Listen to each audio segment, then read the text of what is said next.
everybody, and welcome to another episode of the Risk Matrix with me, Dr. Martin, and my co-host, James Junkin. Hey, James. Santa Claus! Santa! Woo! Our last Risk Metrics episode of 2024. You bet, James. And we're going to look to 2025 in this episode. Happy holidays, everybody. And I hope you enjoyed our couple of episodes where we brought on the After the Catch folks to talk about their lives and safety and some of the things they've seen and can't unsee. Those have preceded this episode in December, and we're rolling into the new year. So here we go, James. Are we sponsored today? We are. By We're sponsored by Bear Force's newest safety orientation program, Basic 7.0. So we'll have a word from Diana Broad from Bear Force.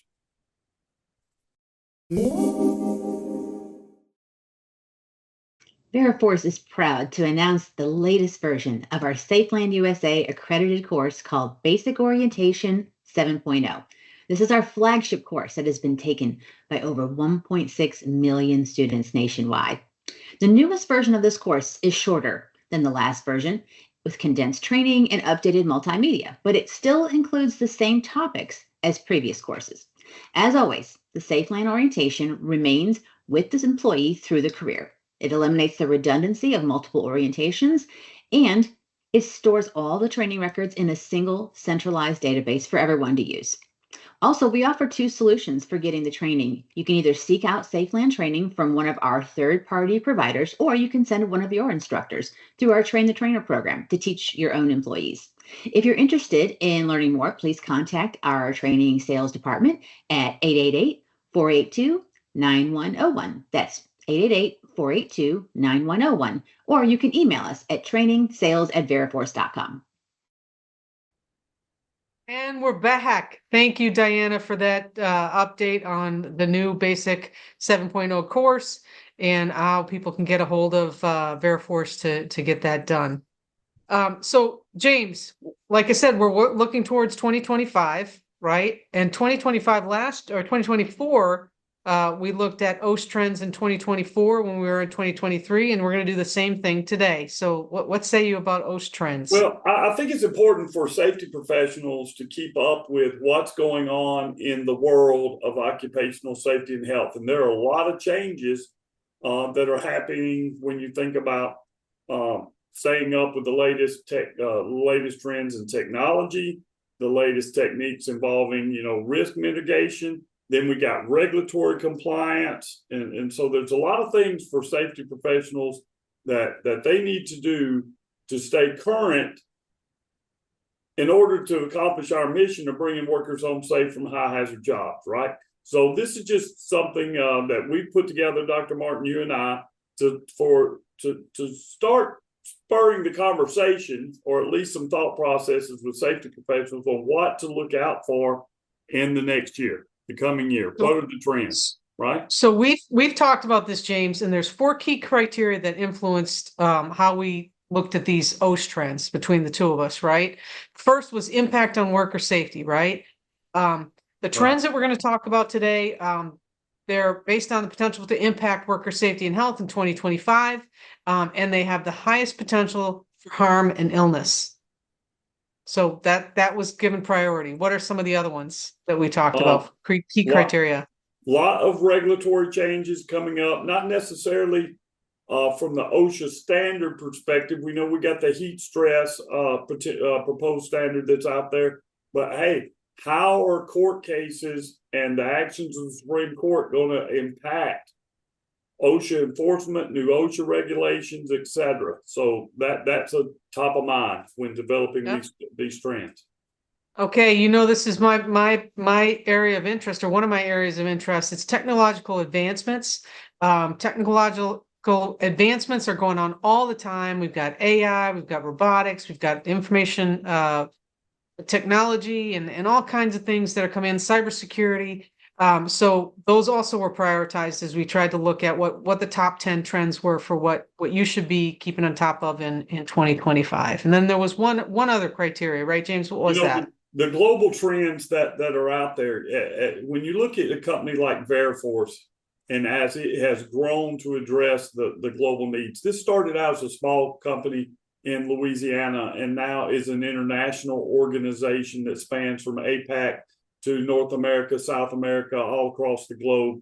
And so that microcosm of Veriforce is really representative of the globalization of organization supply chain. So we looked at also trends that have global implications, right? Let me spit it out. Global implications, such as climate change and supply chain safety. We all saw what happened in COVID and how that impacted the world and its supply chain. So that's one of the last criteria we looked at in developing what we think the top 10 OSH trends are for 2025. Okay, let's chat, James. Okay, not in no particular order. In no particular order. These are the 10 things that James and I picked out. I'll start.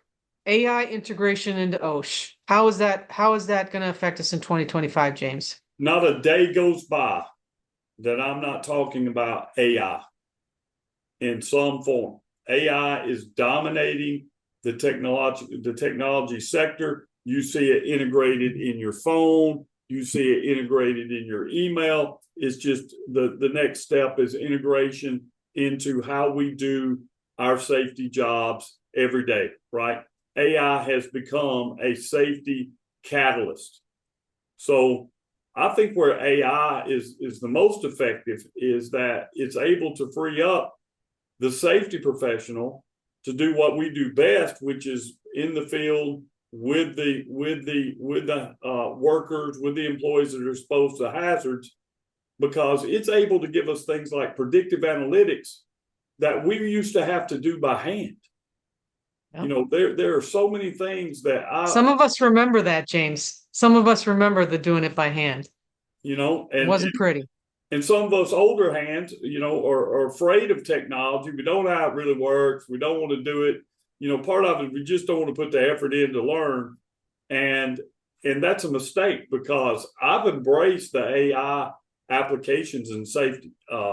AI has freed me up to do a lot more things. Like if I need to gap a program, or I need to look at gaps in my own internal program, I ask AI to do it.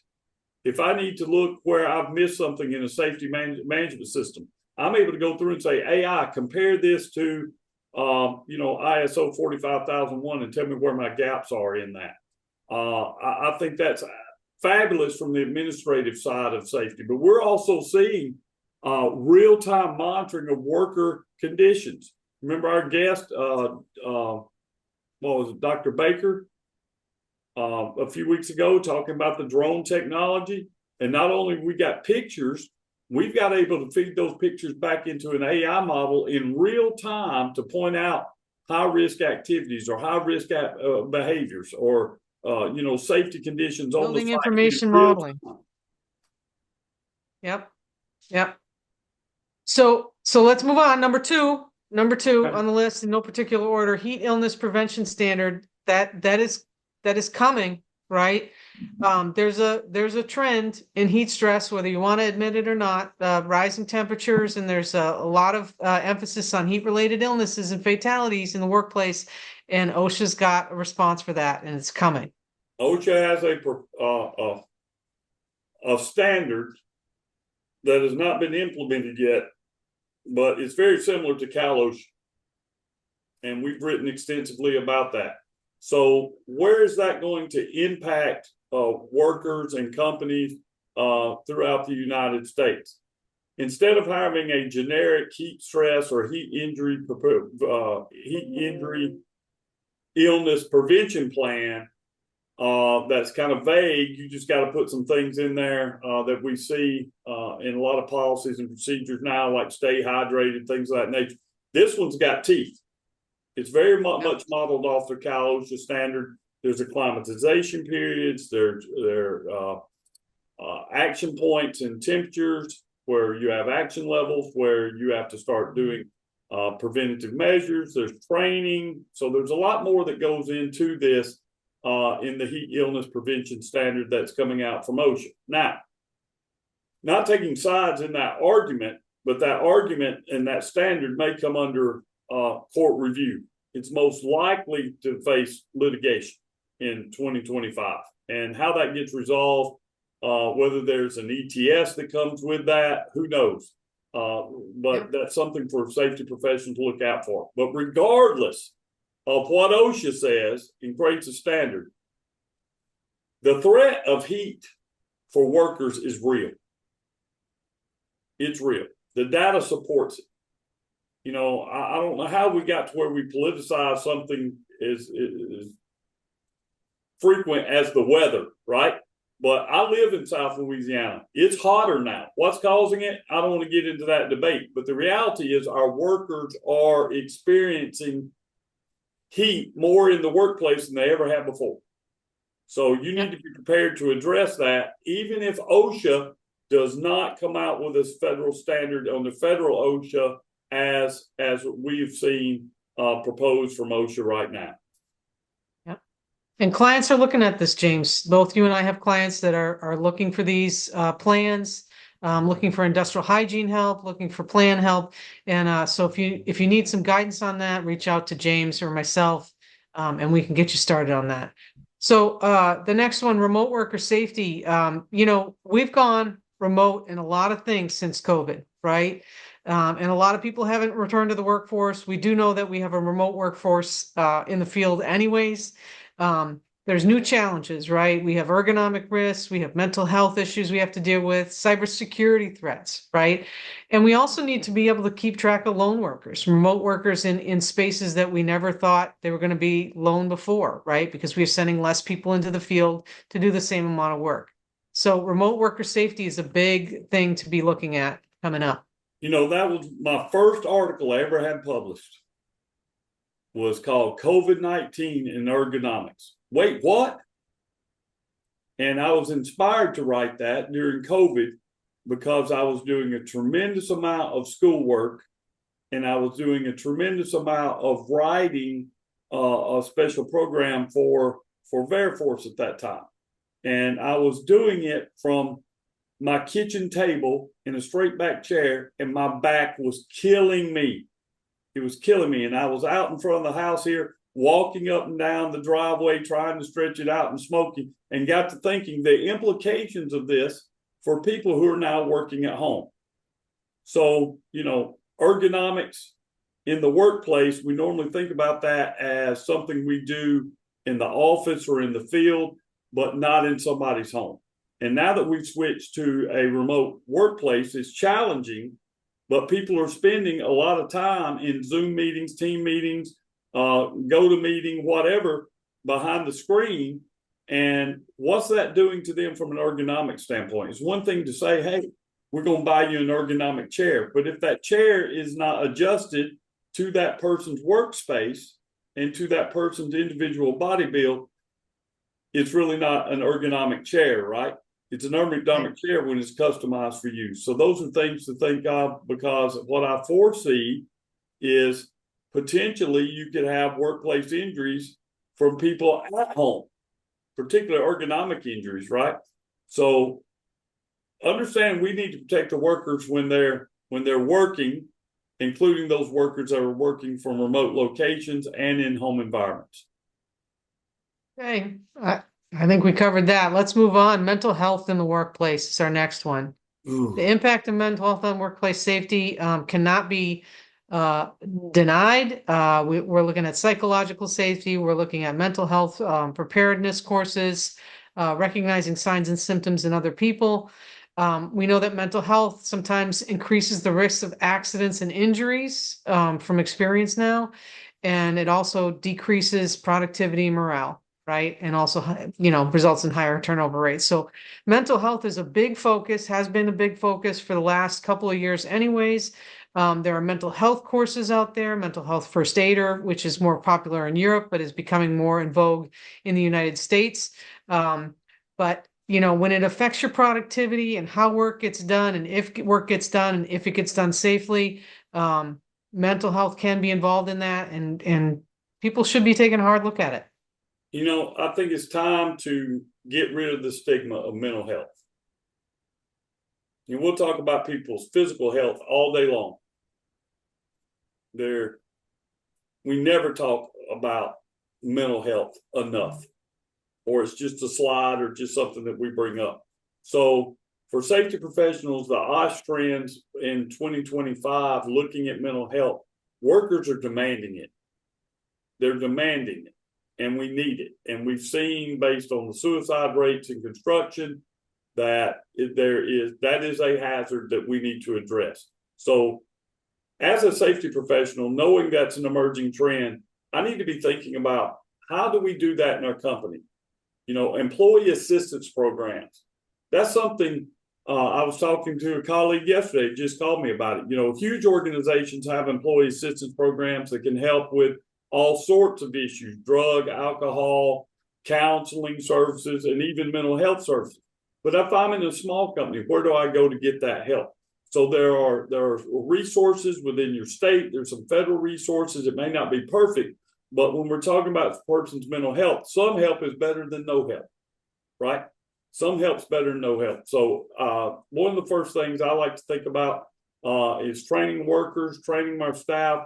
Mental health first aid courses can be outstanding to begin the process. We're not trying to turn every worker, every supervisor into something they're not.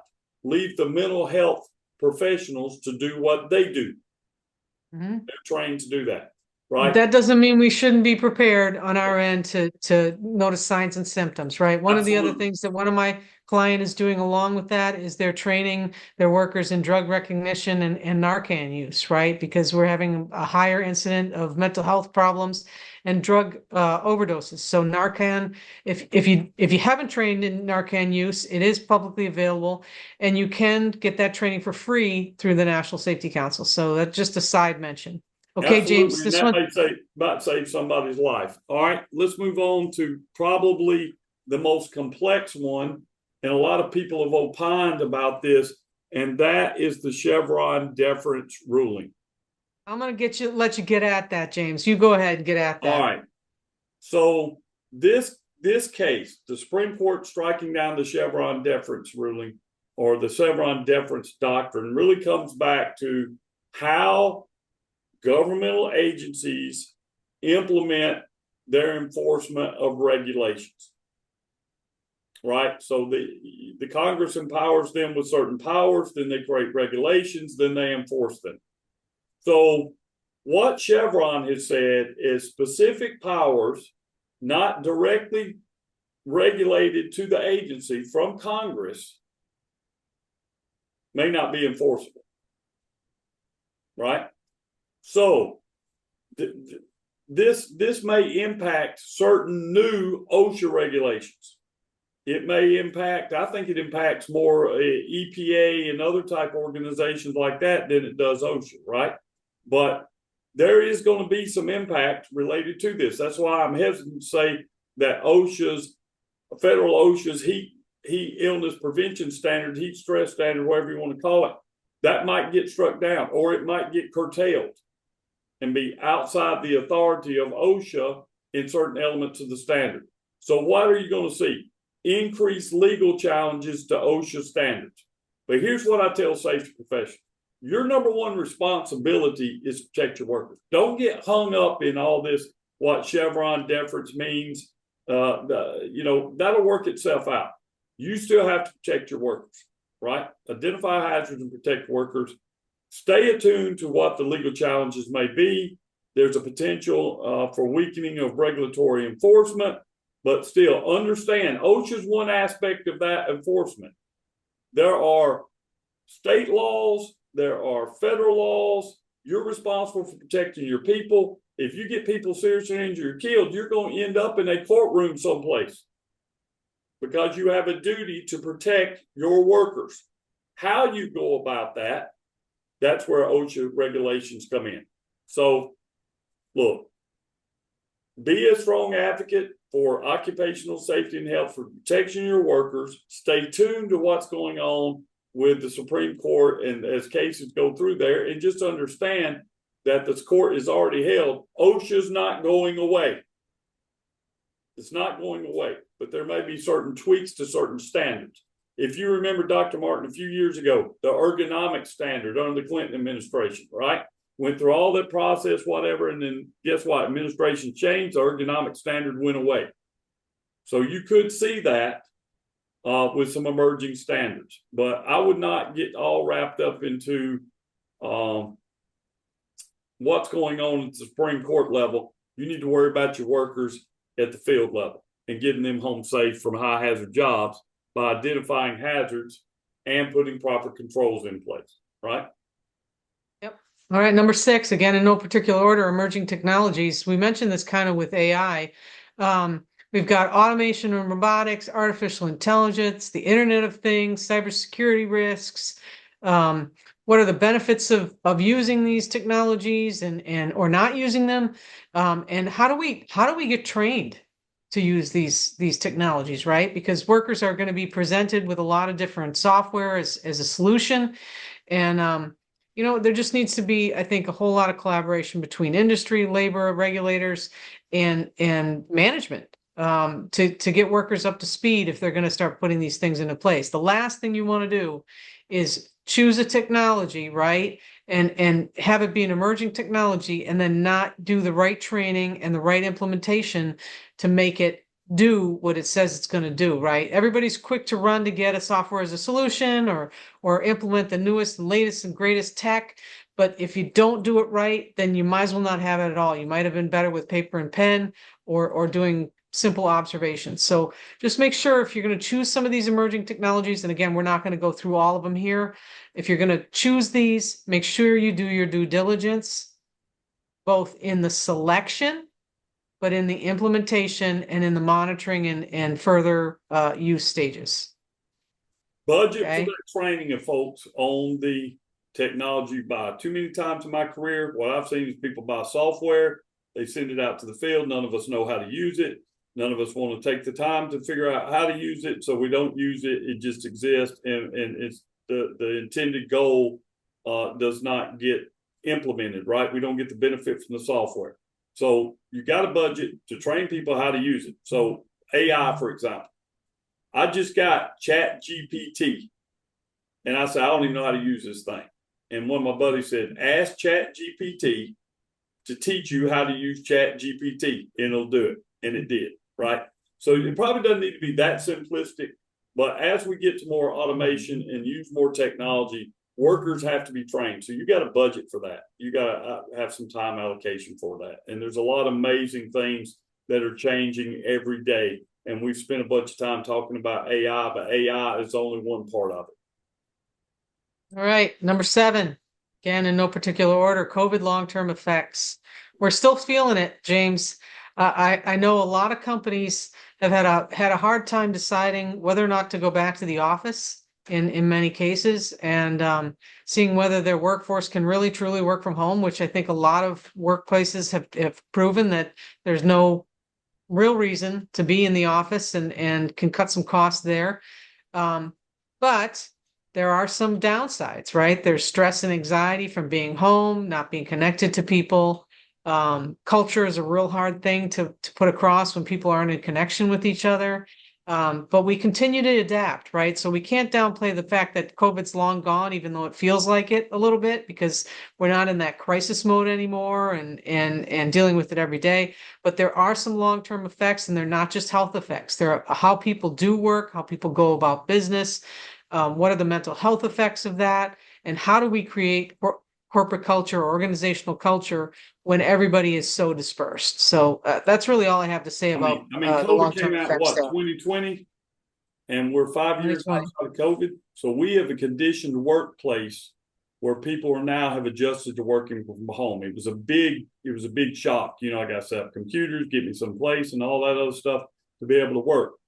I would just caution people, before you change that model that's been in place for 5 years, you need to do a real assessment of your organization's culture, because it can be a culture shock to then transition families that have childcare implications, right? School implications, those type of things, to come back to work. So it shouldn't be made willy-nilly. Every company's got to make its decisions about how they might transition or not transition based on their needs and the needs assessment. but this is one of the long-term effects from COVID, which is the adaptation of what we consider the workday. So there are a lot of factors to consider when you start talking about work from home environments, and that's a direct implication of COVID and one of the long-term effects. And also, COVID has not disappeared.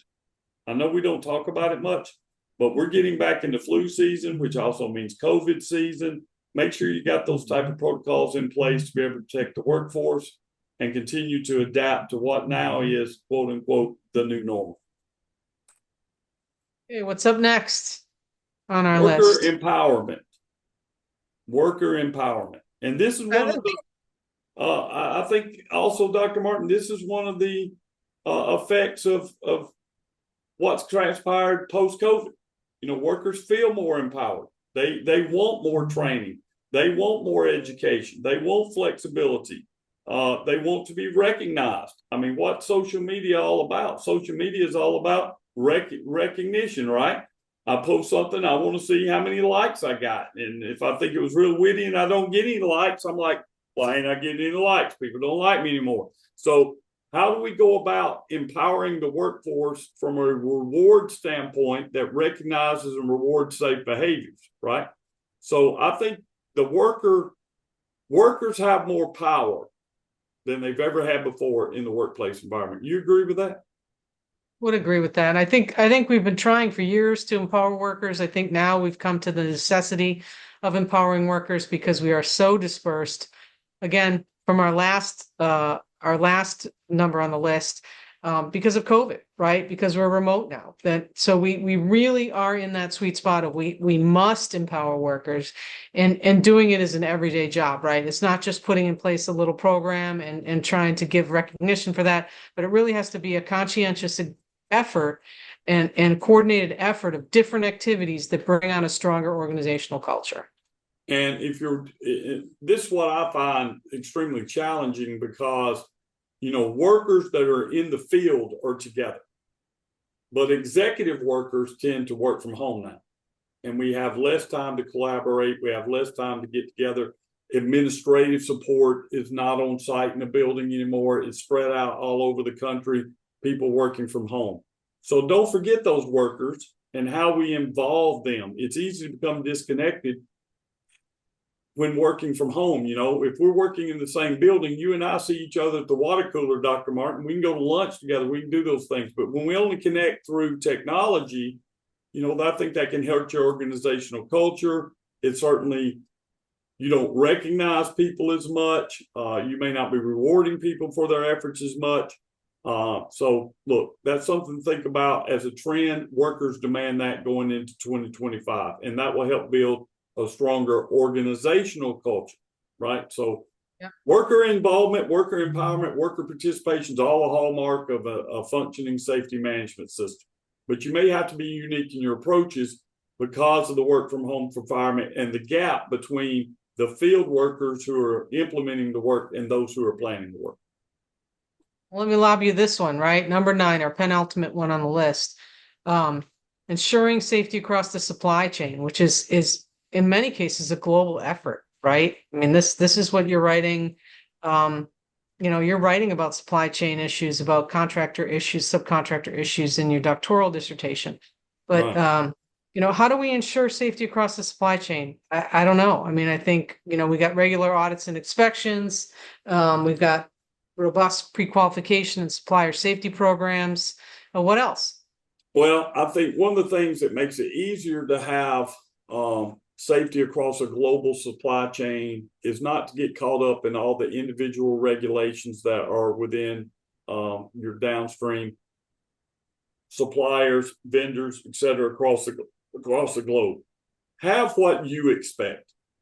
Right. A lot of that can be based, and a lot of it probably is based on federal OSHA, what the OSHA requirements are, but what you expect, and then conducting regular audits and assessments to see if people are complying to your expectations.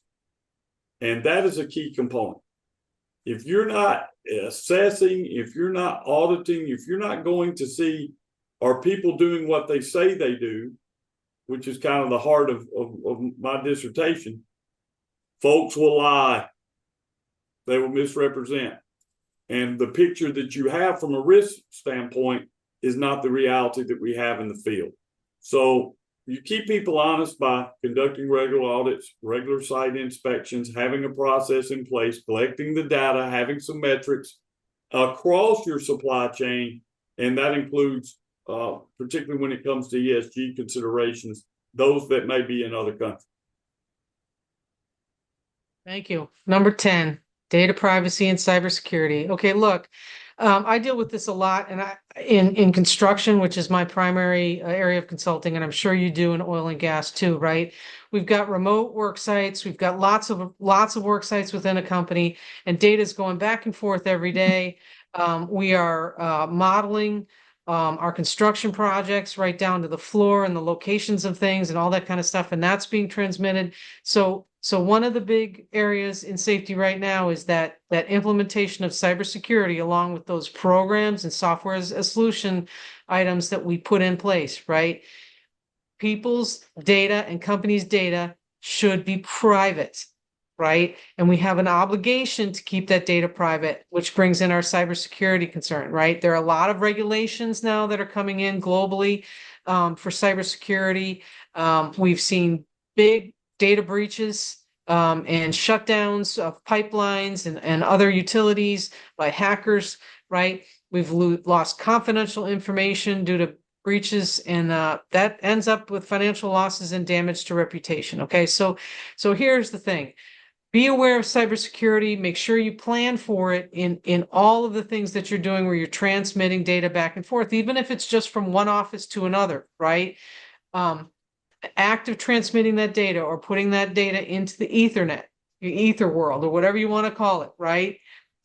Puts you at risk. How are you going to mitigate that risk? How are you going to protect yourselves? What kind of policies and procedures you're going to put in place? And that's a big issue. 2025, look out for that. Data privacy and cybersecurity concerns. Absolutely. And I would say, I've talked a lot about the work from home environment, but more people are using the internet to access what used to be an intranet, right? The threat increases. So I encourage people to really get some professional help to do a threat assessment within your network, to be able to put the barriers and controls in place that are necessary to protect your information and the information of your customers and the information of your employees. And that's way beyond my ability to be able to tell you how to fix it, but I can identify. You can't be good at everything, James. You can't be good at everything. So let's wrap this up. Let's wrap this up, right? Those are our top 10, just James and me. That you may have other ones. If you have some that are in your hopper that you'd like us to discuss in the new year, please reach out and give us a heads up on something that we may have missed in our emerging trends for 2025. You know what? You should always be staying ahead of the curve in any profession. And we always preach this for our safety professionals, right?